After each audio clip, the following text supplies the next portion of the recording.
തങ്ങൾ ആവർത്തിച്ച് പറഞ്ഞിരുന്ന വസിയ്യത്ത് കാന അമ്മത്തു വസിയ്യത്തി നബിയില്ലാഹി സ്വല്ലല്ലാഹു അലൈഹി വസല്ലം ഇൻദ മൗതിഹി, മൗത്തിന്റെ സന്ദർഭത്തിൽ അവിടുന്ന് കൂടുതലും നൽകിയ വസിയ്യത്ത് അസ്സലാത്ത അസ്സലാ.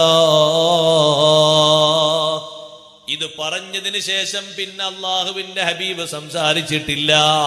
പിന്നെ പറഞ്ഞൊരു വാക്ക് അർറഫീഖൽ അലാ, അർറഫീഖൽ അലാ. രണ്ട് വസിയ്യത്താണ് ഉമ്മത്തുകളെ നമുക്ക് തന്നത്. ഒന്ന് നിസ്കാരമാ.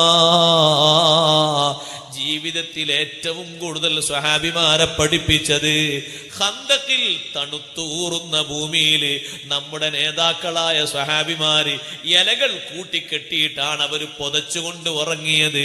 പുതപ്പവർക്കില്ല. മരുഭൂമി മുഴുവനും തണുപ്പ് കൊണ്ട് നനഞ്ഞിട്ടുണ്ട്.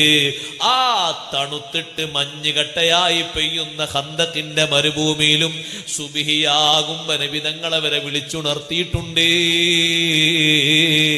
അള്ളാഹു ചെറിയൊരു തണുപ്പ് തന്നിട്ട് സുഖം തന്നപ്പോ സുബിഹി മുടങ്ങിപ്പോയി, അസ്ർ മുടങ്ങിപ്പോയി, പല നിസ്കാരങ്ങളും ഒഴിവായി പോയി. അള്ളാന്റെ ഹബീബിന്റെ വസിയ്യത്ത് മറക്കണ്ട.